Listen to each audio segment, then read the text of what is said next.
How to kill a tree. Wait, no, I mean how to plant a tree. You'll learn how to kill a tree if you try planting one without watching this video first. Hi, I'm Levi, and I want to share what I call the bomb-proof way to plant a tree, based on my years of experience as a novice homesteader, as well as the expertise of the many more knowledgeable tree people that I study. That is, people that work with trees, not actual tree people. Although, I guess I work with those ones too. Please don't look directly at the sun. It's not good for your eyes. All right, so first of all, the materials that you're going to need are a spade shovel, cardboard, wood chips, compost, tree tube, stake, reflective bucket of water, plant label. I think that's everything. I'm probably forgetting something, but I'll just add it later on. So as you're working on the planting, it's a good idea to actually put your bare root tree into the bucket of water to keep the roots moist, because if the roots dry out, that puts a lot of stress on the tree and can end up killing it. Also, as a reminder, you want to be doing this when the tree is dormant, so when it doesn't have all its full leaves out yet. So depending on where in the world you are, that's usually, early in the spring or late fall, early winter.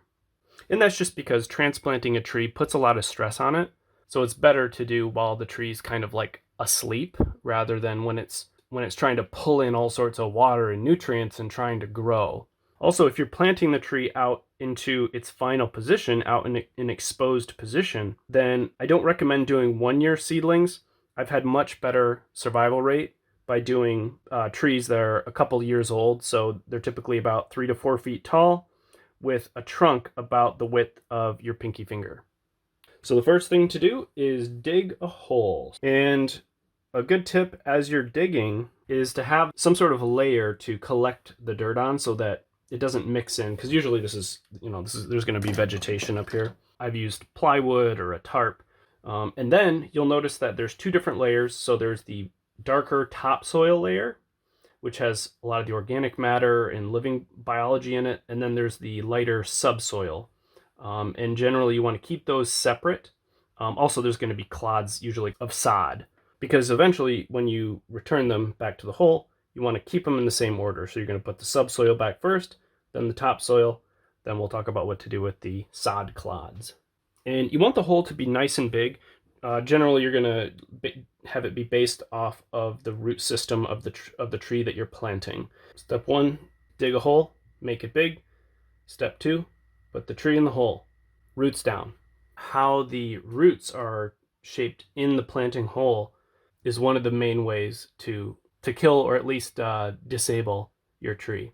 First of all, you don't want them bending off to one side like that, or you definitely don't want them kind of curling up. That would mean the hole is too small. You don't want to plant it too shallow. So if there's like a lot of roots exposed above the ground, that's too shallow. But also, if the roots start further down in, that's going to be too deep. You want the crown of the roots, where it just starts to widen, to be right around soil level.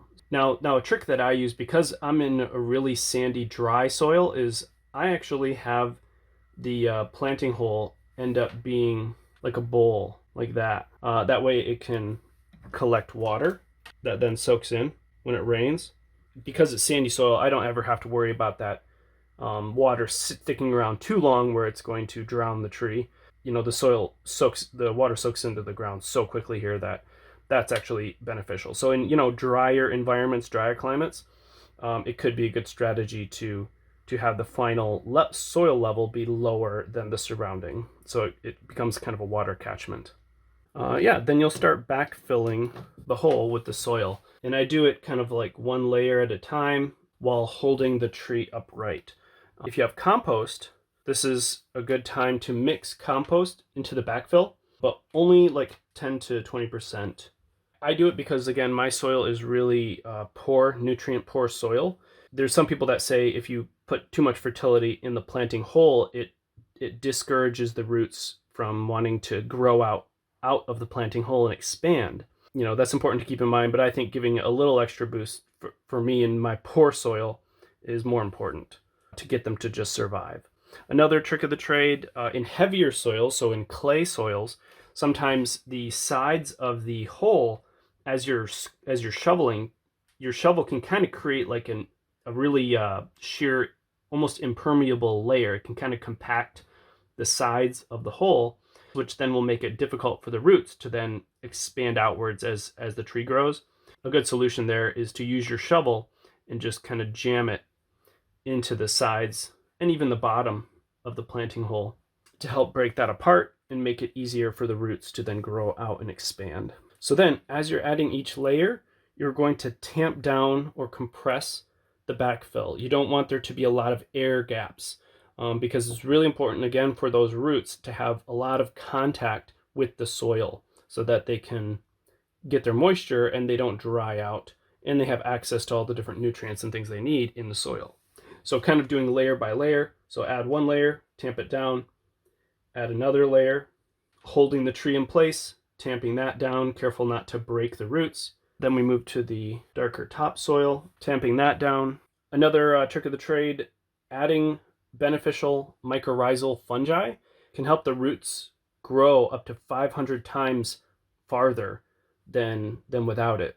So that's a product you can buy, the mycorrhizal fungi, or do what I do and grab a little bit of the topsoil from your nearby forest and mix that into the soil as you're backfilling the hole as kind of like an inoculation of all those beneficial fungi and microbes.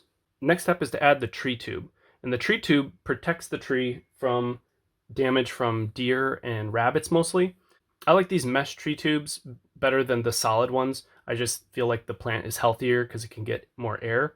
But I do double them up so they're a little tougher so that the voles and mice can't chew through them. And those are about $1.60 each. I've tried a lot of different stuff for the stakes. I've tried the bamboo and the wooden stakes, but they tend to rot and break off in the ground. So I tend to like something that lasts a long time that is reusable. So I'll just go to the hardware store and get 1/2-inch Schedule 40 PVC pipe, get 10-foot sections, cut them in half. So we have 5-foot stakes and then pound those into the ground, and they last a long time, super reliable. And when you're adding the tree tube, you're going to have to kind of bundle up the roots, and that can be difficult to do for one person. So it is helpful if you can have another person handy there to help you. Add the stake, being careful not to damage the roots as you're pounding that in with the hammer, and pound it quite far. You want to get it past the soil that you excavated, and you want to get down into this undisturbed soil beneath so it's really secure. All right, now remember those sod clods? I'll sometimes use those to kind of make a little mounds on either side to create that bowl. And I flip them upside down just to discourage the grass a little bit more. So the grass would be on the underside. Then you're going to take your cardboard, your wet cardboard, and lay it over and around the tree. And in those mesh tree tubes, they actually photodegrade in the sun. It's kind of nice to know they're not going to last for 10,000 years. But they are reusable too. Although typically I'll leave them on the tree until they just start to break down, which would probably be about 5 years. And once they start to break down, I just kind of clean up the mess. I might leave the stake just so I know that that's a tree I planted. And by then, hopefully, it's strong enough that it can deal with any kind of damage from the wildlife. All right, next we add the wood chips. You don't want to have the wood chips or the mulch contact the trunk, and then the mulch kind of helps seal the bottom of the tree tube as well, so that rodents and things can't get in under there. When I'm first planting a tree, I'll easily use a full wheelbarrow of wood chips for one tree. So all this stuff, it performs multiple different functions here for the tree. One, it's suppressing the grass because the grass, especially the grass roots, they're very water hungry. And that's what the cardboard does. It helps suppress that grass or smother any grass that wants to grow back up through there.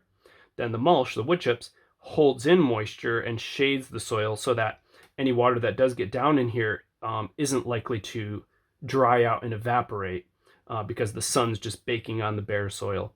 In my experience, the cardboard lasts about 1 year. The wood chips last about 2 years. So then I usually go and remulch my trees. I don't typically do the cardboard. I might do a little spot weeding around the trunk and just reapply the wood chips about every 2 years. But that's going to depend heavily on climate, your environment, the soil, the grass, how aggressive everything is, all those details, and your access to wood chips. I also like to add a little reflective ribbon And when it flaps in the wind, it kind of sparkles a lot, and that acts to deter any deer that would want to come and chomp the branches that are already growing out of the top of the tree tube. Oh, and then the most important step, don't forget this, watering. I would add a full 5-gallon bucket per tree when you're planting it, because it's not just helping to water the tree and keep the roots moist, but it's also performing the function of all this soil that's down here that you've kind of loosened. There's still going to be air pockets and stuff in there. They're not good for the roots. So the water helps pick up kind of loose particles and settle them down into all those little gaps and fills all the gaps as well. Oh, and don't forget to add a plant label or tag, or take notes to remember what you planted where. And then lose your notes in the following years, and then use the Seek app on your phone and cross-reference it with the nursery receipt in your email to re-identify the plant. And, don't just plant and forget. Keep checking in, watering and observing, and noticing any issues. Maybe even throw in some encouraging pep talks, especially during its awkward teenage years. In terms of watering, so during the growing season, if I've noticed that we haven't had a good rain for about a week, then I'll go and water my trees.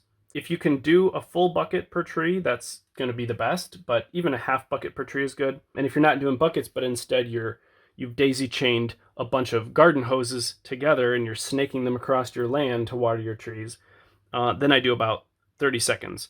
And I sometimes just put the hose right in the top of the tree tube so that the water fills right in and soaks in like that. And that's how you plant a tree. Do a little dance to celebrate, and then just keep repeating the process every year for the rest of your life. That's all there is to it. Thank you for watching.